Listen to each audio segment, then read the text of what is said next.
Hi, this is Pastor Dave with Interpreting the Times. I am so excited to be spending the next 5 weeks with you. I recently had the ability to have some rare, in-depth time with the IDF over in Israel. The access I had was unbelievable, and I'm looking forward to sharing some videos, some interviews, some photos with you. Over the course of the next 5 weeks, I'm going to be looking at this from 5 different angles because what we're being told and what we're seeing over here on the western part of the world it's completely unhinged. You're not getting the true understanding of what's happening in Israel. So for the next 5 weeks, we're going to be releasing a video like this one. This first video is called, What is the Most Dangerous Place in Israel? Now, if I were to ask you, what do you think the most dangerous place is? Right now, because of the news, I'm sure many people would say, well, it's Gaza. And yes, Gaza is a very dangerous place, and it's going to be getting even more dangerous with Gaza City. I'm going to go there. I'm going to explain some things because I was down by Gaza, but there's also another place that I think was even more dangerous for people who live in Israel. What's happening in Gaza is going to be, we're going to see a war take place there, but what about another city where it was just residents who lived there and they were attacked? Their homes were attacked. I want to take you into a community center. I want to take you into a neighborhood. I want you to actually meet a resident of this area. But before I get there, let's deal with Gaza first. You know, Gaza, when you go back to October 7th of 2023, we know that Hamas, the terrorist attack that took place, everybody in the world knows what took place in Israel that October, Saturday, Shabbat morning. And to walk through the Nova Festival, it's very eerie because once you understand what took place there, this was just a park. Now, yes, there is a festival going on and people, were just trying to have a good time and what have you. But when Hamas attacked them, Hamas put themselves in groups of 30. We weren't told about this. They were put in groups of 30 and they were given certain areas to attack. And their plan was to go all the way to Tel Aviv and do great destruction in one of the major cities of Israel. Well, Israel, the military, was able to stop them before they got that far. But what's unique with the way Hamas put this together, they put groups of 30 together, and these I won't call them fighters, these terrorists, they all didn't know each other. They were just assigned a certain group. And believe it or not, the Nova Festival was not one of the spots that was assigned to them. They just happened to come upon that. And what this is, it's a huge park. So when you go down there, there are memorials there, and they would take your breath away because how they've established it now, you have the stage that was there. You can stand on the stage and get a view. When you get a view, you don't see people now. What you see is pictures of people who were killed that day. And each one has a photograph, and then they have basically a little bio about that person. And at the base of that is a memorial. And the family members were able to put personal things there. So each memorial is different. And to take your time and walk through the Nova Festival site and to just see the people, the faces, the innocent faces, to read the bios. And these were just many, many young people. They all weren't young, but many were young people. Their lives were ended that day for what? Now, if we're going to have a war is one thing. War is when you attack, military facilities. War is when you attack uh, military personnel. But what happens when you go against civilians? What happens when you try to kill the innocent? Is that war? See, that's not war. We keep hearing about war in Israel. We keep hearing about, free Palestine and from the river to the sea. Do you really understand what you're saying when you support that? I think in the Western part of the world, the Western media, we do not understand that because we're just being told that Israel now is doing things in Gaza and just killing people and starving people, and we're being told that. And folks, that's a flat out lie. If people want to now come to me and say, well, how can you support Israel with what they're doing? I'm going to ask them a question. I'm going to ask them, when was the last time you were in Gaza? And when they say they never have been, I'm going to say, I've been there. I've had the privilege of being there now. I've seen firsthand what's taken place there. Now, when you walk through this Nova Festival, I had an 11-minute interview, which I will release later on in this series, with the intelligence officer that was there. And this is almost 2 years later. It's not quite. We're coming up in a few months. It'll be 2 years since that attack took place. And as he explained to me that day, It's very graphic as he explains this. I don't know how any female, how any woman could ever be okay with what took place or ever say anything like free Palestine or from the river to the sea, because what they did, especially to women, was just despicable. They not they desecrated people, they raped people, they mutilated bodies. It was incredible what they did. And this intelligence officer was explaining to me, and he about broke down in tears as he was reliving those moments. It's something that you can't put away. Once you've experienced it, you can't push it aside. And that was the experience I wanted to bring back home to America. People were asking me, well, why did you go? Well, that was why I went. And when I was in Israel, especially with the IDF, I was with several units, I was with different soldiers, I was with different people who were both military and the reserves. And they would ask, why are you here? And they were kind of intrigued with that. And my answer was, I want people back home to really understand the truth. I want to see it for myself, and I want to understand the truth myself. You have the signs where the site was, where the festival site was. There's a parking lot there. If you walk towards the parking lot, they didn't put signs there. Well, they do have signs, but they're planting trees. So the parking lot's now going to become a garden, basically. And they were explaining to me the people who were there that day who survived, and hearing their stories is amazing as well, what they went through, the brutal attacks that took place for no reason. If you went one direction, Hamas came in on motorcycles and pickups. You couldn't go anywhere. If you went another direction, they came in on foot. And there was only really one way to flee for your life. But that had to go through fields, and it was a very hard way to get out. And when you look at what took place there, there was a memorial they put together. I'll show you some video here. What this is, this basically, they made these ceramic flowers. And you just look, and there's flowers everywhere. Well, here, let me show you a quick video, and you can see it for yourself. This is Pastor Dave. I'm at the Nova Festival, and what I want to show you is over here. I want to show you these red ceramic flowers that have been created and placed here. These flowers represent all the blood that was shed on that day. And you can't see it from the ground level, but if you were to be standing above, you would see that in the center of this memorial is the Star of David. And each one of these flowers represents the horrific day that we experienced on October 7th, 2023. And this is just a forevermore memorial to those who lost their lives on that horrific day. All right, so that's what you experience when you're walking through the Nova Festival. Now, obviously those flowers went there, and it's just, those flowers aren't named, just a constant reminder. It was interesting because a lot of the current IDF military, they were down there. And speaking to them, they were there, it's almost a boot camp session for them. They're learning and they're training, and they're saying this will never happen again, what took place that day. They will never be caught off guard again. It was so heartwarming because as you just get outside of this area, as you get closer to the border of Gaza, there was a stand that three brothers started to put together. It was nothing more than just a little stand on the side of the road. And all they wanted to do was to really encourage the military, the IDF. As some were coming off shift and some was going on shift, they just wanted to have a place where they could stop and relax and catch their breath and be prepared and maybe exchange some intel if they had to. And they started with this little food stand, and now it's grown into this pit stop, basically.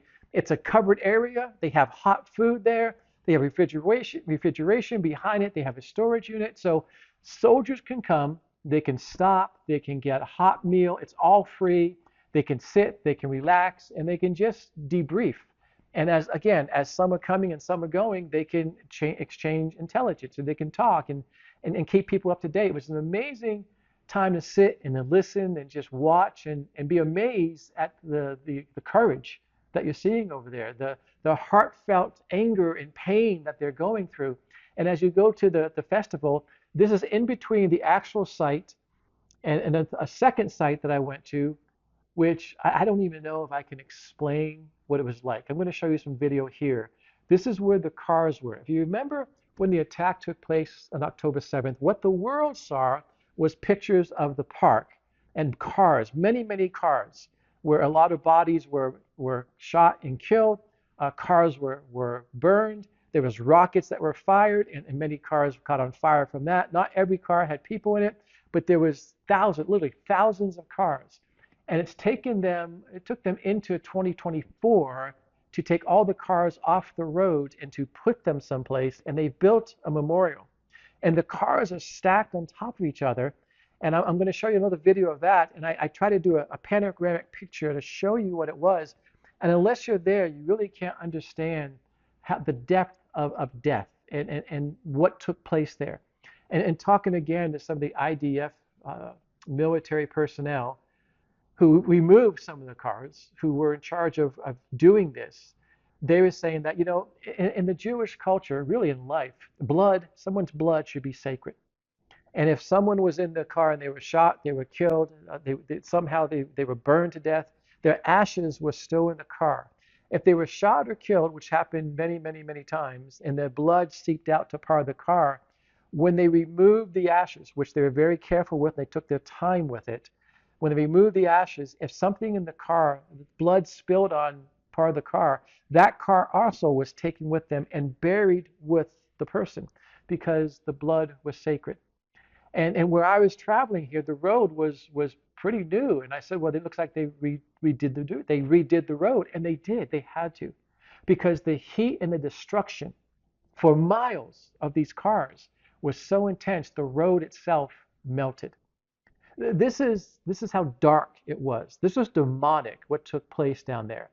And how anybody could point fingers and say, well, this was this, or make any kind of excuses was beyond me. When you walk there and you see what took place in the festival place, when you interview people, when you talk to people, when you see the cars, I mean, you can actually look and touch the cars if you want to. This is what took place there. And the world is saying, well, let's free Palestine, or let's go from the river to the sea, and you have college students, protesting against this. They just don't understand what took place there.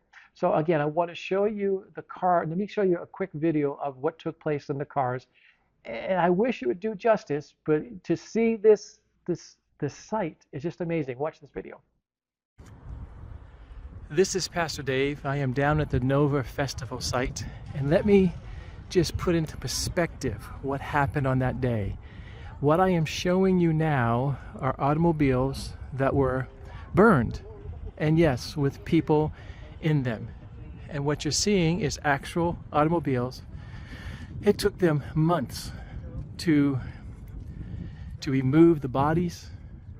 It took them weeks to remove the ashes. They were very delicate in taking out the ashes and the bodies.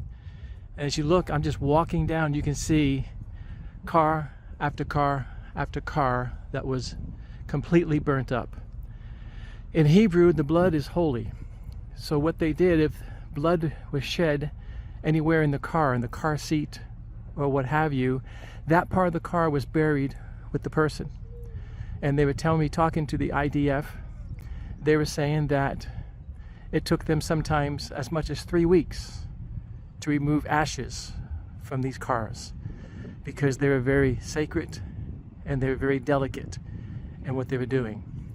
And you can see I am still walking, and there are still piles upon piles of burnt cars, which takes you back to really show you how devastating that was. This is not something that we get to see. This is what we need to understand, how horrific that day is, what it did, how many people were affected, the lives, the country, the world that was affected by that. This is all took place on October 7th, 2023. All right, so that's what's happening in Gaza. Now, when people see that, they really don't understand what Gaza means, because there's the Gaza Strip. The Gaza Strip is broken into 5 sections, and the most dangerous place right now is going to be the city of Gaza, Gaza City. And in the next few weeks, in the next coming weeks, we're going to have a lot of headlines coming out of Israel about this. Again, the IDF was able to share some things with me. You have to understand, in this video series, I am not going to be able to share names with you. I am not going to be able to share some of the sites with you. There's certain things I saw and witnessed I just cannot share. I'm very grateful to the access I had, but you have to understand some for safety purposes has to be kept, secret. But to be able to see the things, to walk through the military base, to be on the base which Hamas came through and killed military personnel, to be where the power plant was, which Hamas overtook the power plant on the way in, and to know that Israel, when the power plant was attacked, Israel could have said, that's it, we're cutting the power off to Gaza. See, the Western world, we're not told this. What did Israel do? They made sure the civilians in Gaza had power. They made sure electricity was still going on. Israel got the power plant back up, operational, and they made sure that Gaza was getting it basically for free. But we're being told how Israel is starving people, how Israel is killing people. We're not being told the whole story. And when you walk there and you see it, and you see it firsthand and what Hamas has done and the way Hamas is operating and the structure of Hamas, you get a totally different picture. When I get to the second location I want to share with you today, that's going to become very, very clear. But as far as the most dangerous place in Israel, what this video is all about, Gaza was one of them. But I wanted to start with the Nova Festival, the site itself, the parking lot, and then where the cars are now established, so you get an idea what that day looked like. These were just innocent lives. And again, this 11-minute video I have with this intelligent officer of the IDF, when he shares that, when I share that with you in a couple of weeks, it's very graphic, it's very right to the point. He held nothing back. And ladies, I do not understand how any woman would hear this video and ever look at this the same way. People are calling it being war in Israel. Well, there's war in Israel. Folks, it is not a war. This is a terrorist attack. Again, I need to be careful on what I say. That day, October 7th, obviously was a horrendous day. I had IDF personnel share with me personal things from their cell phone, photos, videos of that day. Again, I can't share some of that only because it's so graphic. I had IDF share some videos of what's happening right now, today in Syria. And when I see these videos and see what's taking place, I can't understand why places like Europe, places like Germany are sending money to Syria and trying to support Syria. Why America would be supporting the Syrian government over there, what it is now. I mean, it's not really a government, it's a fraction over there. But I'm just telling you, I saw access, I had firsthand access to things from cell phones and from personal contact of what's going on now in the Middle East, and it's just horrendous. It is not war. It is flat out terror. It is terrorism. And if it were to break out in America, you would never ever be the same. What we saw on 9/11, how 9/11 was in America, again, as terrible, as horrific as that was, this is what you're seeing in Israel. And it's not just one day, it is ongoing on the sites that I was at. Now, that was Gaza. Let me take you to another site. When I say, what is the most dangerous place in Israel? Right now, today, it might be Gaza, and that's why I opened with that. But back in October, and for a few months afterwards, up in Lebanon, there is a small community, and it's called Metula. Metula, to me, is the most dangerous place in Israel. Metula was a small little community. It was just a small little city, a village, had 2,000 people in it. They were up near the border of Lebanon. It was just a family-oriented community. And what happened was it was bombed by Hezbollah. Now, Hamas was down in Gaza. Up in Lebanon is Hezbollah. And to walk through Metula, this is 18 months after the fact. I went to a community center there, and I was in the community center. Well, here, and let me walk you through a video here. Now, this is a community center. This is where they had birthday parties. Families would go there to have birthday parties. Families would go there. They had an ice skating rink in there. They had a bowling alley in there. They had a concession stand in there. They had food and vegetables, and you could go and just have a good time. You could take your family there and spend the day and have a wonderful time. Does that sound like something that should be targeted and bombed? Let me show you some videos. I walked through the site, and it's better if you see it with your own eyes. So let me share this video with you. This is Pastor Dave. I am in the northern part of Israel. I'm actually on the Lebanon border. And what I'm walking you through now is a family center. Actually, this is the beginning of an ice skating rink. This is an area that families from all over Israel would come to and enjoy a day of activities and a day of family time. But this entire city, this entire village was hit with bombs, with rockets from Lebanon. And you can see the destruction. This whole area basically is still not livable. This is just a prime example of what a community center looks like. And as we kind of walk through the debris, this ice skating rink, bowling alley, family center was severely hit by rockets. And the damage is still here, well over a year later. What it's going to look like in the future, no one knows. But this gives you a picture of what rocket attacks from Lebanon look like and what it looks like to live in the northern part of Israel. Again, you can see where this was a family center and it's nothing but demolished now, and walk you over to the actual ice skating rink. You can see the ceiling, rockets came through, you can see the debris, and this is where families just wanted to come and have a good time, and that joy was taken away from them by rocket attacks in northern Israel on the Lebanon border. Now you can see where the skating rink was, you can see what it looks like. And again, why has it not been repaired? Because no one's really been able to go back to this community yet. Let me show you one quick video again. As I was walking around, I came to where the concession stand was, to where I can imagine they serve all kinds of food there. And I was shocked by the fact that there's cases and cases of soda and drinks and juices that are still there. That's how quickly people had to evacuate this facility, and they left it, and nothing's been touched for almost 18 months. Watch this second video.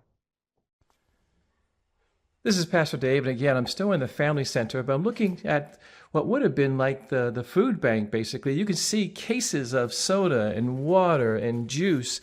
They had to leave so quickly, and this has been over a year now. They had to leave so quickly that everything was just left behind. Rockets were being hailed down from above, and as you look at this family youth center, you can see the damage, and you can see what happened here, where they had to leave immediately because the rockets were so severe that people were literally running for their lives. And this community, well after a year afterwards, still has not recovered and is still very vacant. It's abandoned. I'm walking through this town and it's pretty much an abandoned town, but it's just to really give you an understanding of how quickly they had to move out.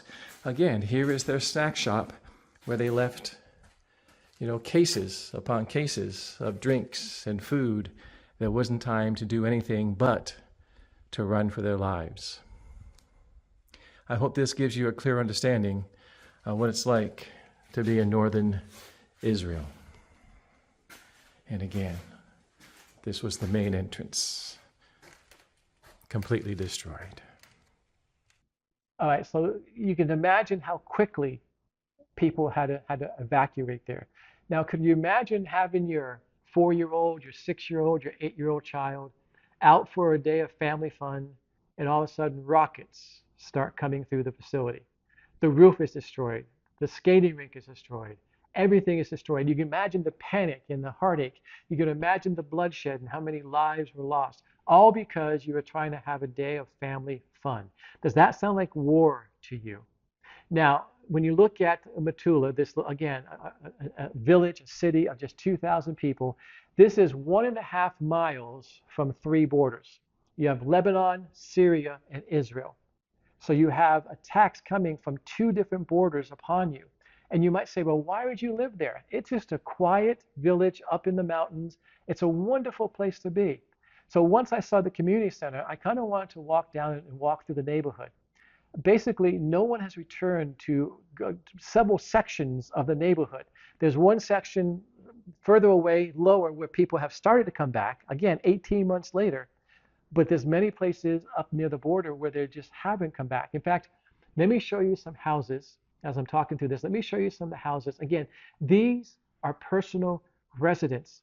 As I walk through the streets and through the neighborhood, I could see children's bicycles left from where they were that day. The kids are riding their bikes. And imagine, again, a 4-year-old, a 6-year-old, a 10-year-old riding their bicycles, rockets coming over, hitting your house exploding, you're running for your life. That's the panic and what took place, the chaos that took place in this little village, in this little city. Things are still left like the soda was back in the community center. Bicycles, cars, everything is still left the way they were. People have not returned to their homes yet. So as you look at this, again, looking at the walls that were destroyed, the houses that were destroyed, what the government of Israel has done, if someone's house was bombed, the government's coming in and is trying to pay to repair them. So if you were actually attacked by a terrorist, if Hezbollah fired rockets over and you were attacked, then what they would do, the government would come in and take care of the people. It's amazing to see what's taking place over there. But again, this community has been abandoned. And as they were abandoned, I was walking from house to house to house and just shaking my head in disbelief and taking some photos, trying to bring the true picture back to America so that we in the West can really understand what took place that day. And as I'm doing that, it was interesting. A window opened, and a man was in the second story window, and he went, "Hello?" And he was as startled as we were startled because no one's walking in these streets, no one's there. And we started talking to him, and his house was bombed. In fact, let me show you a couple of pictures here. This pink house is his house. And we're going to put a red circle around this window here. This is his office.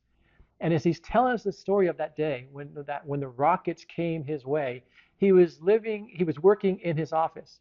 And it was mid to late afternoon. He felt a little tired. He's a journalist, so he was working there. He said, "I felt a little tired. So I was going to go upstairs. The window above that is his bedroom." And he thought he wanted to go take a nap in his bedroom because the bed obviously up there is more comfortable. But at the last moment, something told him to go down to the bomb shelter. Every house in Israel has to have a bomb shelter. So he went down to the bomb shelter, and it wasn't as comfortable as his bed upstairs, but he went down there, and he said he wasn't there but a few minutes, and the rocket came through his house, came through his bedroom. Had he chosen to go upstairs to his bed and take a nap, he probably would have been killed. Those are his words.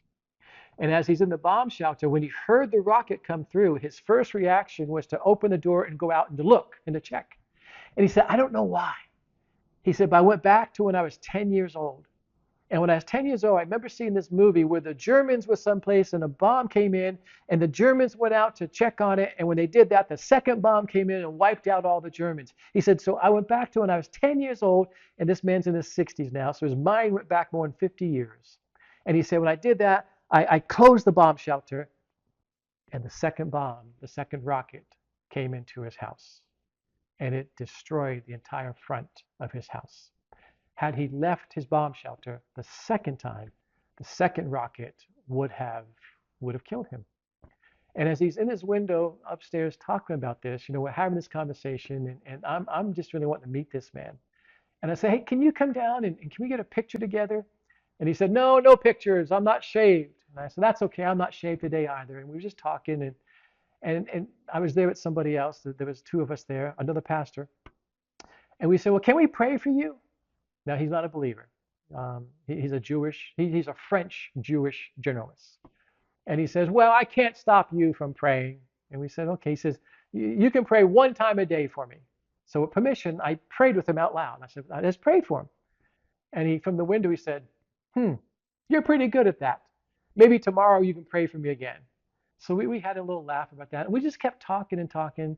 And I said, "Hey, could you come down and could I just get a chance to meet you and hear your story?" And now he was loosened up enough where he said, "Sure." So he came down and we were talking, and I'm going to show you some of the things he said. I got an interview with him. I'm going to play in just a moment. But before I do that, he said, "Do you want to see the house?"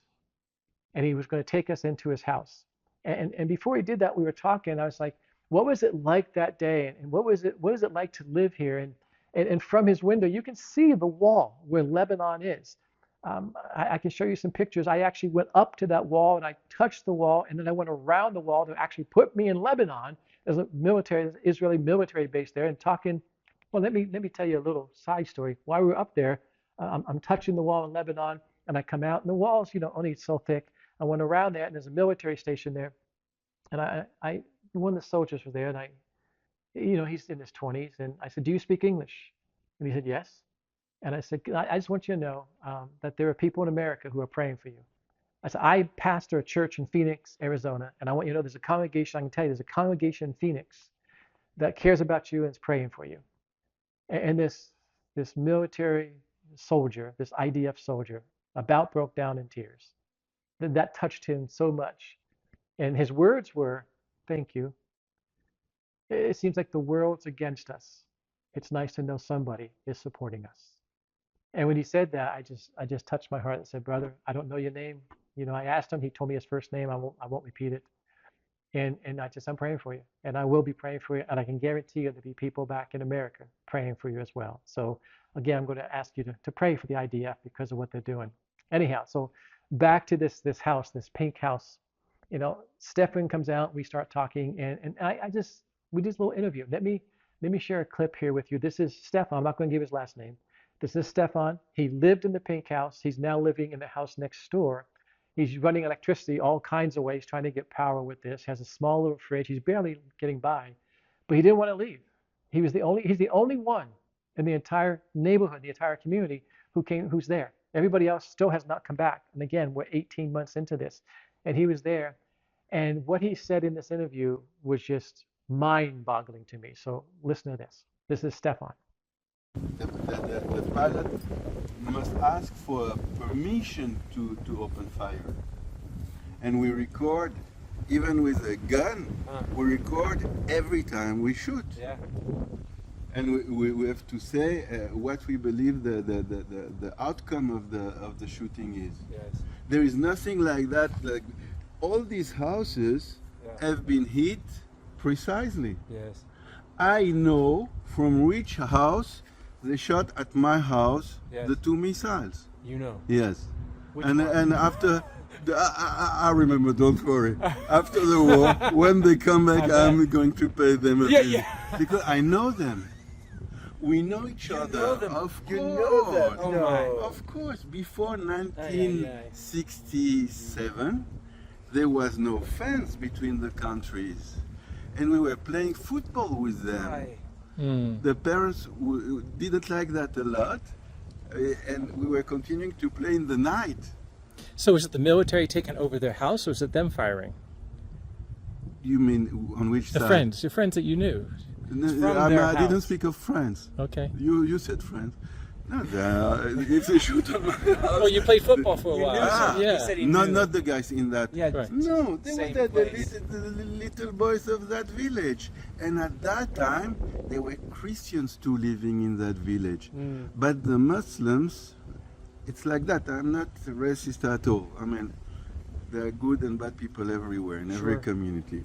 But they pushed out the Christians and the Sunni Muslims from all their villages. For instance, some Lebanese people and one Christian helped me when I built the house. They were workers from there were Christians, and they are no longer there. So yes, so we were playing in the dark. we were not looking at the time. We had no watches. Yeah. We were quite poor villages, and the parents from both sides were trying to know where we were, Sure, yeah. looking for us. And of course, sometimes each time they were finding us, and we spent quite a few hard times. But we still played with them until they put the fence. What year was the fence up? Huh? When was the fence? Exactly at the same What, time. yeah, well, what year? When? This was until 66, I would say. Okay. I was 8, 9 years old. So you've lived here Yes, a long time. yes. I Were was you- born in Safed, not far away. Oh, yeah, we were there That's yesterday. Yeah. Yeah. What do you say about that? Here he is as a 60-year-old man, and back in the 60s as a kid, he was playing soccer. There was no fence. There was no difference there, and he's playing ball with the people now who are firing rockets at him. You want to go inside the house? Let me take you inside his house. Now, as we come inside the house here, I'm going to show you this picture. And you're going to say, wow, look at that view. Because I did the same thing. As we stood here in his house looking out, you can see the mountains. You can see everything. That would be a nice shot, a nice view if we were standing on his patio. But in this picture, we're not standing on his patio. In this picture, we're standing in his kitchen. Realize, folks, that should be a wall. The entire wall is gone. Now, we're 18 months after the fact, and he is trying to do some repair. In fact, he wants to make it nicer than it was before, but it's not happening. He had a group of people come in and start to do some work, but they were called off the site because it's just not safe to be there. This is what's happening with Hezbollah. Now, when we see the story about Hezbollah, when we hear about Lebanon, we don't get the stories like this. Here's a real life journalist working from his house, writing articles. He gave me the website that he writes for. I was reading some of his articles. He's a fairly nice writer. He's a good writer. Obviously, he has a different point of view on some things. But to be living in your house and to have rockets come and destroy the house, and if he didn't listen to his inner voice, what he called it, he wouldn't be here today. And as we walked around this, I kind of said, Stefan, do you realize that, you said I could pray for you, and I'm not sure you understand who God is. I said, but do you understand that God protected you by telling you not to go to the bedroom, to go down to the bomb shelter? And do you understand that when you opened the bomb shelter, that little voice, what brought you back 50 years and told you to close the door, God saved your life again? And Stefan said, well, yeah, he joked. And he said, yeah, if God was protecting me, it wouldn't have hit my house. And I said, but he saved your life. And we're here to help you understand this and to tell your story. And I want to make sure that you understand his story, because there's houses and houses and houses just like Stefan's. Those people have not returned yet because they can't. Could you imagine having to leave your house just as it is now, flee, because rockets are coming down, bombs are coming into your house, and not being able to go back home at this point for at least 18 months? And who knows how long that would be? Who knows how long it can go back? The government in Lebanon wants Hezbollah to disarm. Hezbollah is not going to disarm. So there is going to be more chaos, more fighting, more bloodshed. That is coming. What's it going to look like? We don't know. Israel is prepared for that. While I was up there, and while I was up towards the upper Galilee, while I was up towards Lebanon, they actually, Israel fired rockets into Lebanon that one night because there was some activity. There's a river from the border of Israel and Lebanon. There's a river about 20 miles up. And really, United Nations say that there should be that river, that area between the river and the border, that 20 miles should be clear. There should be no weapons in there. There should be no battles in there. But Lebanon, Hezbollah has coming down there. And when they come past that, when they get into that zone, Israel does fire to them. Realize there's something else I don't think many people understand in America. Hezbollah has at one point, we don't know what the count is now, at one point there was 180,000. Yeah. 180,000 rockets ready to aim at Israel. Some of them had laser focus on them so they could pick out targets. You have to wonder, did they pick the community center? Because that's where they could kill the most civilians? Are they picking these houses by any purpose or reason because they know the people who live there? We don't know the mentality about it. They're just not closing their eyes and firing rockets. They're aiming rockets at civilian life. And to live in Israel and know that there's 180,000 rockets ready to come at you. I live in Arizona. How would it feel if we had 180,000 rockets either in Mexico or in Canada ready to fire in America? What would we do? So when Israel fires into Lebanon, and when they go in and they wipe out the armory that will fire these missiles, the world goes crazy. I don't know if you caught it or not, but when Stefan was talking, one of the things he says is that we cannot fire without permission. And that's true with Israel. They cannot fire without permission. So I don't know if the story came. No, the story came from an IDF soldier as well. There was a tank commander. Actually, this came from a tank commander. There was a tank commander who Israel cannot fire without permission. And then once they do fire, they have to give the results of what happened because the world wants to say that Israel is firing and killing civilians. Israel is bombing and killing children. Israel is taking out hospitals and schools. And you don't know that Hamas or Hezbollah is putting ammunition and bombs there. They're the ones putting hospitals and schools at risk. But that's a different story for a different video. But there was a tank commander. He was fired upon. The terrorists fired missiles at him. So he returned fire and he killed 2 terrorists. Well, the Palestinians accused him of killing 30 civilians, including children. That made it on the news that Israel fired tank shots, tank artillery into Lebanon, and it killed 30 civilians, including children. Well, America, our government back then, our administration back then, demanded accountability, and they stopped Israel from receiving things they've already paid for, things like bulldozers. What are they used for? Well, bulldozers, I learned, are used to go through roads to understand if there's any bombs there. The bulldozers can hit those and not cars and people. That's a different story. But America stopped 200 bulldozers, which Israel had already paid for, from being shipped over there and given to them for protection.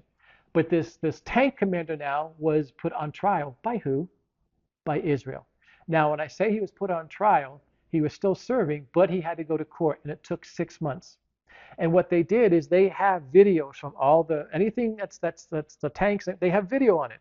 They had footage. They had all kinds of stuff, and they went back and they looked at it and they reviewed it, and they were holding this man accountable. And if he fired upon civilians, and if he killed children, he would have been charged with a criminal offense. That's what Israel's doing. Have you heard that story? If Israel does something like that, they hold themselves accountable, and we're not given that story. Now, what they did, they went back and looked at the video.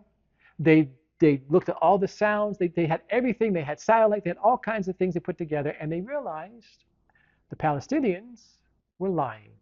The only ones who were killed in his firing, were 2 terrorists who were firing at him and trying to blow up the tank. Folks, that's what's happening over in Israel. Now, when you see, to me, when people say there's war in Israel, I like to lead groups to Israel and do tours over there. I have been doing it for 20 years. And it opens the Bible up. So if you haven't been to Israel, you need to get to Israel. That window is closing, but you need to get to Israel. And we go to the sites, and people always ask, is it safe over there? You know, people who, extended family or friends who say, why are you going to go to Israel? You could die if you go to Israel. And I'm telling you, the sites we go to are perfectly safe, but to see what's happening, who is it firing on civilians? There's not a war happening in the Middle East. There's not a war happening in Israel. They are fighting and standing up against terrorism. They are defending terrorism that's not just taking place in Israel, that could, and maybe someday, will take place on all other parts of the world. That's dangerous. And we're looking at Israel saying, those are the ones that we should be supporting, and saying, because what they're doing, they're standing up against evil. They're standing up against things that are demonic. And when we get to the interview later on, you'll see how demonic what they're doing. If you're gonna go into war, then you fire against military facilities. You take fire against military personnel. It's the armies that fight. It's not civilians. It's not women. It's not children. You don't torture them. You don't desecrate them. You don't do the things to human life. In fact, Hamas will laugh at people who value human life. One of the interviews I did, that was the question. They will laugh at anybody who values human life. That's what people in America want to support. And I think when they understand the truth, they will no longer support that. That's my hope. Anyhow. Where is the most dangerous place in Lebanon, in Israel? I think it's up here, this little village, Metula, up by the Lebanon border. It's a wonderful hill country. It's wonderful to live in the mountains. But at any point, your house could have a rocket come flying through it, and life could be gone like that. So anyhow, I'm looking forward to these 5 weeks with you. We're back next week with another video, and I just want to bring more insight, more video, more stories, more interviews, and more pictures so that you understand what's coming next. I am going to take you to a place on the next week's video, again, where the innocent lives were lost, where a 12-year-old girl was killed. In fact, 12 children lost their lives. I'm going to explain to you the backstory, and I'm going to introduce you to one of the parents of the children. it will be worth watching. We'll see you again next week with that video. Thank you. Thank you for watching Interpreting Time. Please like, comment, and subscribe.